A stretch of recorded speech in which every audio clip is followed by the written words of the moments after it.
Feeling होगा। Yes, definitely. इश्क है. मैं I love to introduce about my girlfriend right now. If you wish to see whom I love the most, so I have one slapback mic. See the tattoo? Slapback mic. That was gifted to me in San Francisco. जो Elvis Presley के जो 6 mics थे, one was gifted to me. तो stand पे होता है. तो उस वक्त वो मेरी महबूबा होती है. लोग बोलते इतना चूमता है तू माइक को, इतना चूमता है. मैंने कहा इसके थ्रू भी मैं आप तक पहुंचता हूं, अपने पैशन के थ्रू भी पहुंचता हूं, टेक्निकली मैं इसके थ्रू भी पहुंचता हूं. तो ये मेरा इश्क है, ये मेरी महबूबा है. और उसको मैं बहुत चिपकता हूं, बहुत फ्लर्ट करता हूं और कॉन्स्टेंटली गाता हूं. फिर तो ये देखिए मैं रिवील कर दिया. People hide, but I said clearly that I have the best lover.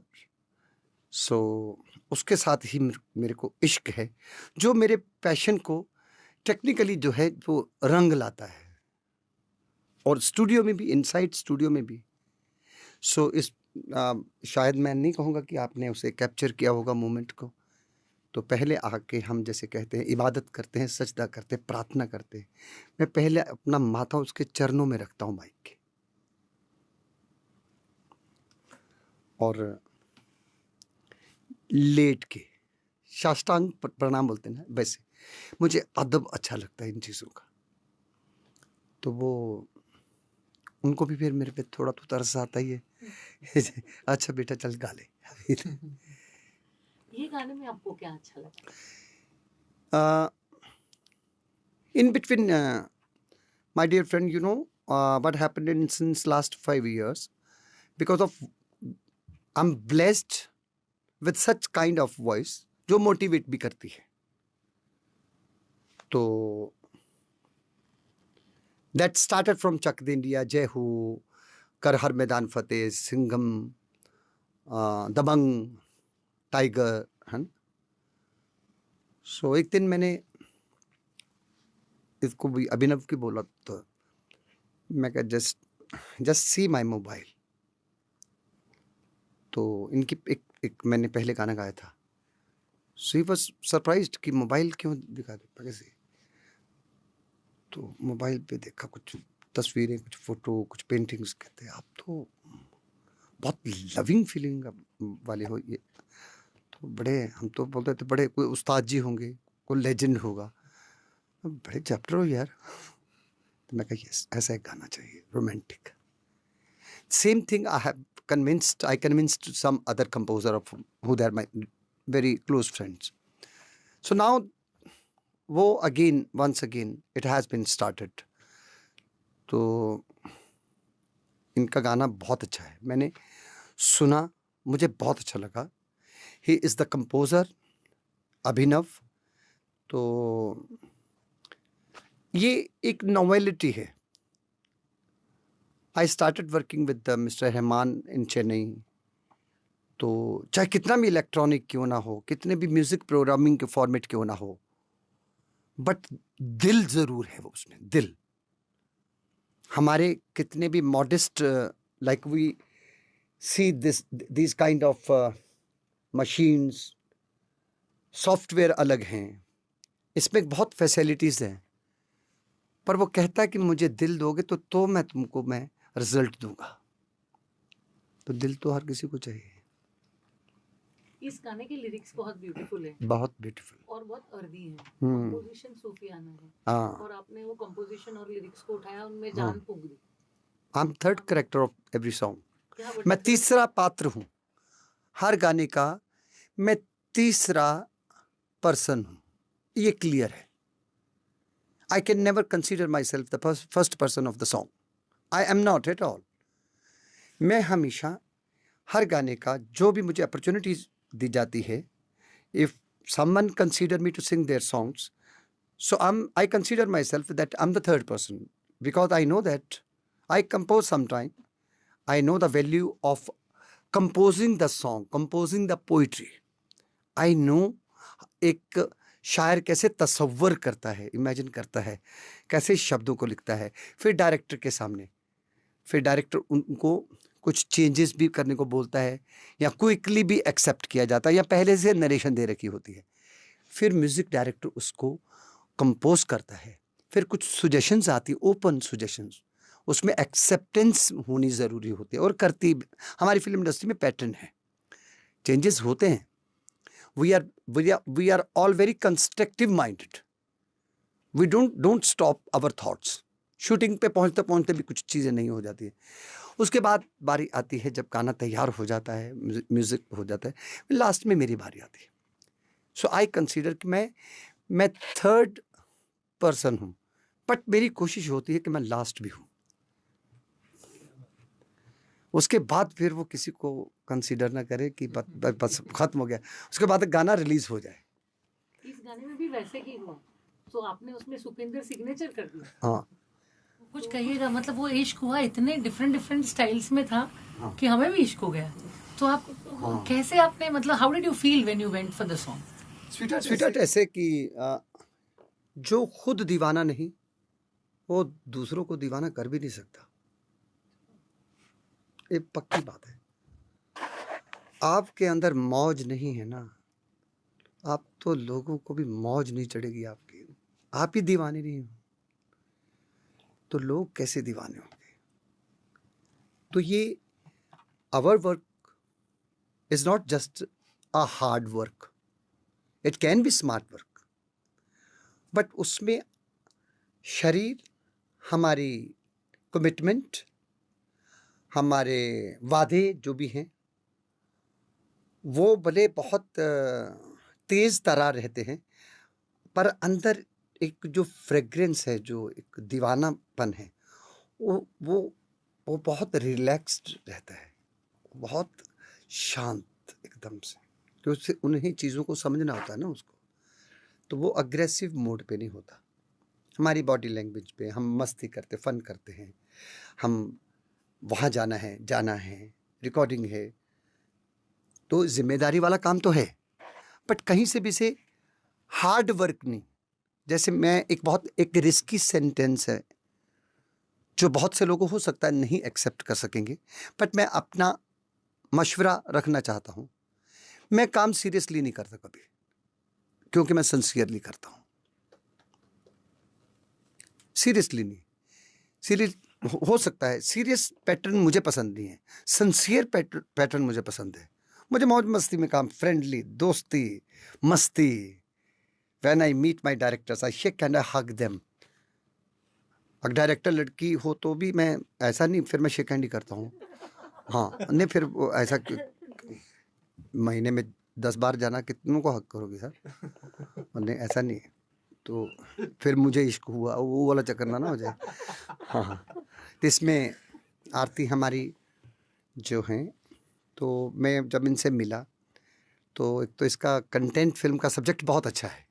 पहली बार वर्ल्ड में काइट्स कंपटीशन है, फ्लाइंग काइट्स का कंपटीशन है, और मेरा बर्थ श्री अमृतसर साहिब का है, जो जहाँ पे कहते हैं कि लोहड़ी के दिन कम से कम नहीं, मोर देन 50 से 60 लाख पतंगे एक साथ आप आकाश में दे सकते हैं। तो उसको 3 शब्दों से पुकारा जाता है। शर्तें भी लगती हैं उस दिन बाजी भी बोलते कि बाजी लगाना है ना, और बहुत ही मज़ेदार होता है। लेकिन पर्दे पे पहली दफ़ा लेके आए कोई, तो मैं जब गाना थोड़ी देर जब मैंने गाना लिख रहा था, तो मुझे एक बात का बड़ा चार्म था कि यार आज हीरोइन मेरे को गाना लिखा रही है। तो मैं पूछा उनको कि मैंने कहा योर शूटिंग इज़ डन, तो इन्होंने एज ए प्रोड्यूसर बोला कि यस इट इज़ डन। तो मैं कहा कैसा तजर्बा रहा, तो वो भी उन्होंने कहा कि ठीक है, बहुत अच्छा रहा, we are happy with the film. तो मैंने कहा आपके अपोजिट कौन है, तो तब ये समझी ये तो फ्लर्ट कर रहा है यार ये तो हीरोइन के साथ फ्लर्ट कर रहा है। तो उन्होंने बोला कि मैं प्रोड्यूस कर रही मैं, but otherwise I am an actress. तो थोड़ा मेरा मूड ख़राब हुआ, लेकिन को पहली दफ़ा मुझे लगा फिल्म की हीरोइन मुझे गाना लिखवा रही है, मतलब लिखा किसी और का है, लेकिन वो नरेशन भी बता रही हैं। तो फ्रेंडली एटमॉस्फेयर, स्वीट हार्ट मुझे बहुत अच्छा लगता है। आप 20 के हैं, 25 के, 40 के, 70 कुछ वो हमें बिना वजह के वहम है। दोस्ताना सलूक, फ्रेंडली, चार्मिंग, लविंगली, कलरफुल, मज़ा आता है काम करने का। तो एक बार फिर मुझे इश्क हुआ है दोबारा। अभी मैं क्या करूं, अब हुआ तो हुआ है, अगर दोबारा हुआ तो मैं क्या कर सकता हूं। और ऐसा इश्क अभी होता रहेगा, because I have started receiving calls from film industry people also. कहते सही बात है यार, तू जब हौले हौले से हवा लगती है, क़यामत क़यामत भी सुना था, तो हमने कहा कि ये मतलब हर जॉनर को इश्क करता है। जो उस मुझे अपॉर्चुनिटी दी जाती है उसे मैं सिंसियरली करता हूँ, पर माहौल मस्ती का होना चाहिए।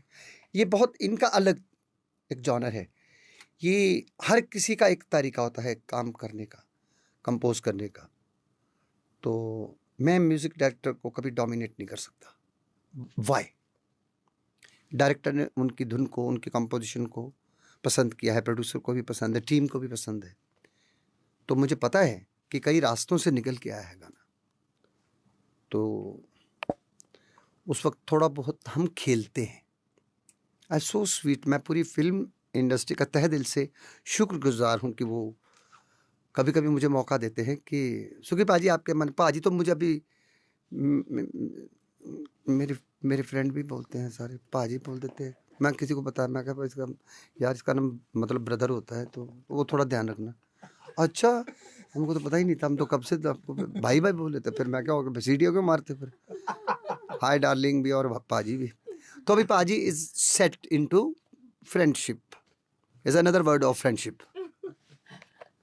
सर, वो अच्छा लगा कि आपने डिक्शनरी बदल दी। हाँ हाँ। मुझे बताएगा कि ये जो सॉन्ग था उसका मूड कैसे लगा आपको, मतलब what did you feel when you here it? ये ना स्लिम ट्रिम है, kind of my kind of person who started a career with the larger than life cinema। तो हमको एक थोड़ा वहम हो गया था आदत के साथ साथ कि हर चीज़ लार्जर होनी चाहिए, हर चीज़ बड़ी बड़ी होनी चाहिए। तो वो थोड़ा उस सोच में फैट आ गया था, वो फैटी हो गई थी। यानी माइंड में एक ये नहीं रहा कि एक ऐसा भी मिजाज होता है कि जो हल्का सा छोटा सा एक फूल देखा होगा आपने बागीचे में, कितने रंग होते हैं, अट्रैक्ट कर लेता है। तो छोटा सा पंखुड़ी के जितना होता है, वो लगे होते हैं ना बागीचे में, तो वो अट्रैक्ट कर लेता है। ऐसा लगता है कि कोई सुबह या रात भर बैठ के उस पर पेंटिंग करके गया है। 70 किस्म के रंग होते उतने से ही फूल में। तो इनका जो स्टाइल है अभिनव का, वो ऐसा है कि जैसे आंख बंद करके सुई में धागा डालना। तो उसको भी एक्सेप्ट करना होता है, उसमें रमना होता है। तो उसका फिर जब लिखते हैं गाना, तो पोइट्री जो है वो ऑलरेडी सिचुएशन को नरेट कर रही होती है। फिर बस यहाँ वहाँ थोड़ा देख लेते हैं तो मूड बन जाता है। आपने बचपन में पतंग उड़ाया? बहुत बहुत। यहाँ पर एक वो पंजाबी में बोलते चीरा आ जाता था, पतंग उड़ाता। मैं पतंग का, बल्कि ये मेरा 3rd सॉन्ग हो जाएगा। पहला था 1947 अर्थ में रुत आ गई रे, सेकंड था उड़ी उड़ी जाए दिल की पतंग, and this is the 3rd one. इसी बात पे गाने के कुछ बोल आपसे न सुने तो कैसे हो? और इनके साथ ही गाएंगे मुझे इश्क हुआ है, हाँ मुझे इश्क हुआ है। Music director. तो अभी क्या है ना, मैं बैठे बैठे समाचार पत्र हो गया हूँ, वो उसका वो स्पीकर। तो ऐसा भी दिखाई देने लगा कि सुनाई भी देने लगा कि ये दूसरों को मौका ही नहीं दे रहा बस हाँ खुद ही इज्जत किया उनको भी करने दो तकने से तुझको मुझे इश्क मिलता है तकने कितना अच्छा शब्द है आम भाषा का तकने से तुझको मुझे इश्क मिलता है चरखा अतरंगी सांसों में चलता है आओ चरखा तिरंगी सांसों में चलता है ओ तकने से तुझको मुझे इश्क मिलता है मुझे इश्क हुआ है हाँ मुझे इश्क हुआ है अब हुआ है तो हुआ है थैंक यू वेलकम मुझे इश्क हुआ has been a whole journey. When we made it, it was very simple song, like just very folkish, very earthy, and very very like गाँव वाला feel थोड़ा सूफी थोड़ा गाँव की बात है. And then slowly वो उसमें और चीज़ें ऐड होती गई. Then समीर जो डायरेक्टर हैं इसके उन्होंने कुछ अपने पर्सपेक्टिव दिए. आरती told me few things कि कुछ ऐसा कर सकते हैं, ये चीज़ें ऐड कर सकते हैं. Then me and Neeraj, who is lyricist of the song, we sat together and we made few changes and we incorporated those feedback. And initially it was a very simple, very folky idea. A very, very simple melody, very folkish, very traditional, very conventional. But it has certain beauty, certain nuance, and a freshness to it. It is traditional, yet it is very fresh. So when the hook line comes, it becomes really like flourishing and everything is blossoming and everything. So it has that feel. And What it was is the inspiration for this song? यार inspiration में ना बस वही कि गांव का लड़का है, थोड़ा उसमें पिंड है और थोड़ा वो नए शहर की एक बड़े शहर की एक वो नया उसने वो क्या चोला जो है उसने ओढ़ा है, तो थोड़ा गांव और थोड़ा बड़ा शहर उसके बीच का जो एक कॉम्बिनेशन है वो I think that was the primary idea for the song. Yet that's why I was telling you कि थोड़ा ट्रेडिशनल है, थोड़ा फ्रेशनेस है. सो या. And what is it that you love about the song so much? What I love, everything, yeah. It's so complex to answer this question. Everything I love. Lyrics are beautiful. The notes which we have like got into it. Instrumentation, so many people and instrumentalists have contributed to it. That's what I was saying कि छोटा सा idea था, छोटा सा simple सी tune थी, and everyone came together and made it so big, so huge. Yeah. Tell me that when you had the mood for the song and the lyrics came to you, what is it that came to your mind? What made you compose it the way it is? The earthiness, I would say.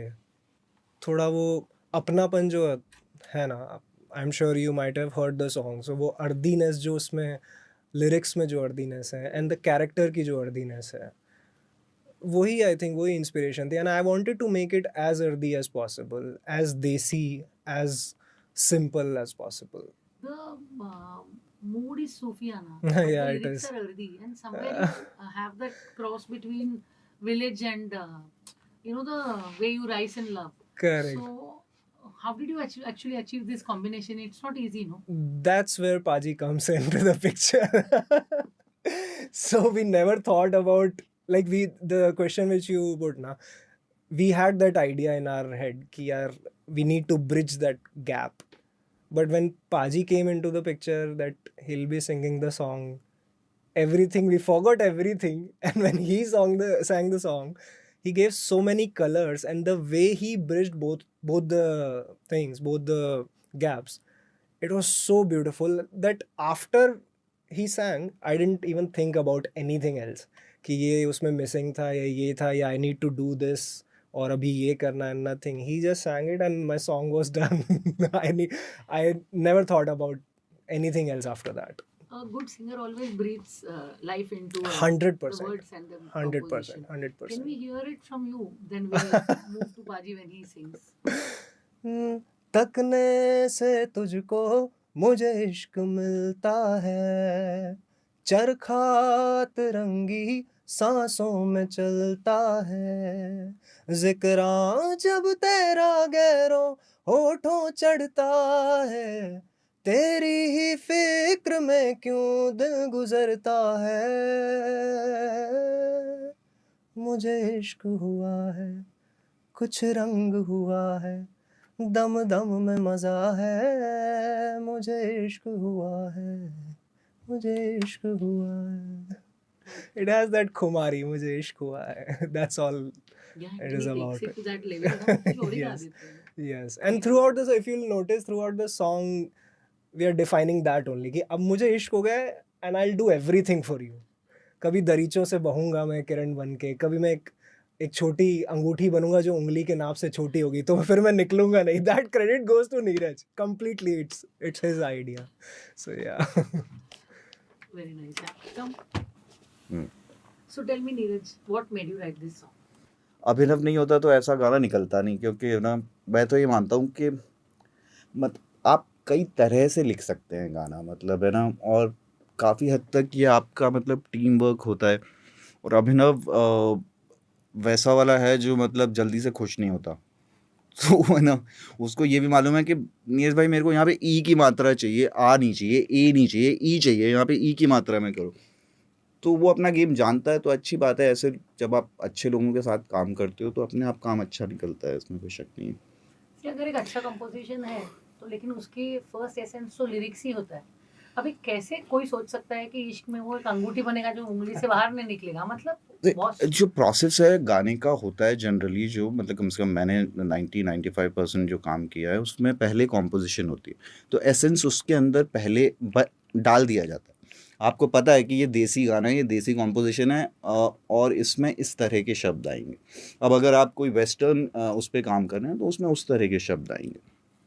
तो मतलब वो कहीं ना कहीं composition में ही छिपा होता है कि इसमें शब्द कैसे आएंगे, मतलब कि देशज शब्द आएंगे, उर्दू शब्द ज़्यादा अच्छे लगेंगे. अब अगर है ना कोई देशभक्ति गाना मेरे को लिखना है तो काफ़ी चांसेस हैं मैं हिंदी के जो हिंदी वाले शब्द हैं वो यूज़ करूँगा.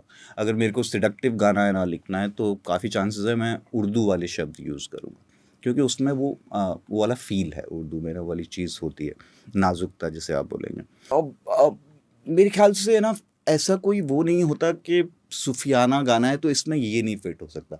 और मेरी जो अप्रोच होती है जनरली लिरिक्स के मामले में, उसमें इमेजरी बहुत स्ट्रांग होती है और मेरा विजुअल सेंस वैसे भी बहुत स्ट्रांग है, और मैं उसे बहुत ज़्यादा यूज़ भी करता हूँ कि हाँ मतलब ठीक है, एक लाइन में इमेजरी, एक लाइन में इमोशन, एक लाइन में इमेजरी, एक लाइन में इमोशन, इस तरह से चला जाए.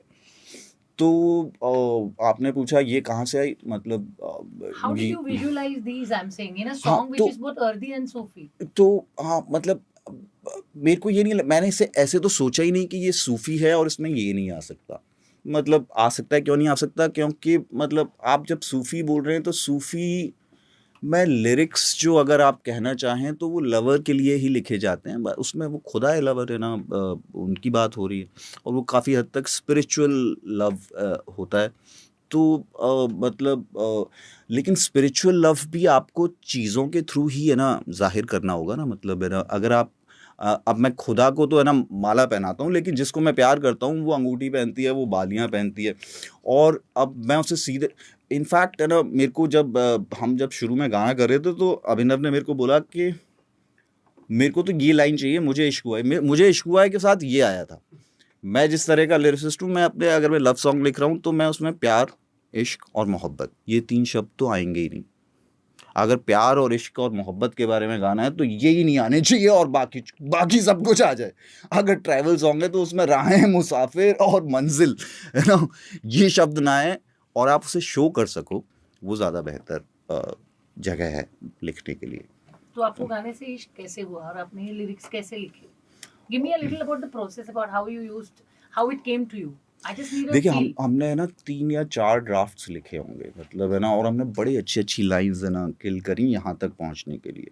और जब हम उन्हें किल कर रहे थे तो हम ये भी सोच रहे थे कि ये अच्छा काम कर रहे हैं कि नहीं कर रहे हैं हम, है ना, मतलब है ना, आगे जो कुछ भी आने वाला हमें नहीं पता क्या.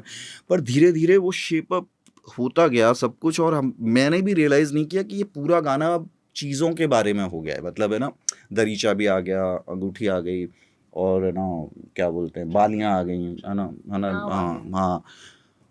तो वो धीरे धीरे प्रोसेस मतलब ऐसा इंटेंशनल नहीं था कि हम चीज़ों के बारे में लिखें, लेकिन जब वो पहला एक है ना मुखड़ा से शुरू हुआ तो वहाँ पे एक चीज़ आई, फिर है ना सेकंड पे आए तो फिर वहाँ पे दूसरी चीज़ आई, तो वो इस तरह से अपने आप आता गया चीज़ें मतलब And how did you feel when the song happened, and then how did you feel when Suki Paji lent his vocals? देखो कुछ गाने होते हैं जो आपको है ना शुरू में ही फील आ जाता है कि ये तो बहुत अच्छा गाना है, तो है ना ये वैसे वाले गानों में से था। कुछ गाने होते हैं जब निकलने के बाद पता लगता है कि है ना हाँ यार पब्लिक पसंद करी है, हमें पता नहीं था ये इतना अच्छा गाना निकलेगा। तो इसमें तो हमें मालूम था मतलब है ना कि इसमें सब कुछ ही है ना एकदम करेक्ट है मतलब, तो ये इसमें गलती नहीं हो सकती। तो मतलब मुझे इश्क हुआ भी इसमें है, उससे आपको प्रॉब्लम नहीं है? अब नहीं है क्योंकि फिर मेरा जो प्रोसेस होता है उसके अंदर ठीक है मतलब बॉलीवुड वगैरह में कमर्शियल राइटिंग और कमर्शियल है ना चीज़ें सिंपल है ना भाषा में बात, हम लोग है ना आइडिया ढूंढ रहे होते हैं और मैं एडवर्टाइजिंग के बैकग्राउंड वाला आदमी हूँ, तो है ना मैं इतना सिंपल लाइन जल्दी से है ना एक्सेप्ट नहीं करूँगा जब तक कि उसमें कोई आइडिया ना हो।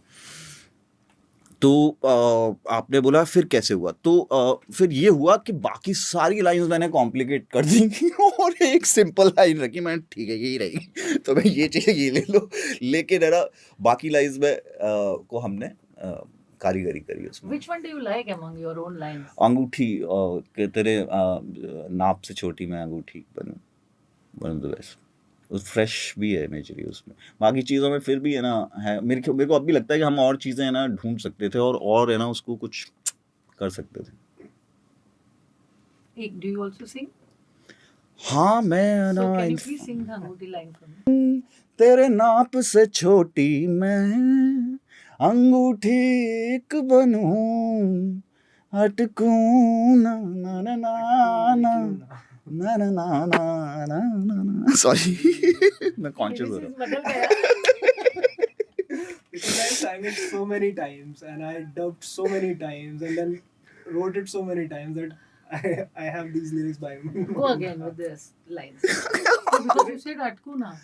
तेरे नाप से छोटी मैं अरे, अंगूठी बनूं, अटकूं मैं तेरे निकलूं। नाप से छोटी मैं अंगूठी एक बनूं, अटकूंगा निकलूं ना उंगली में।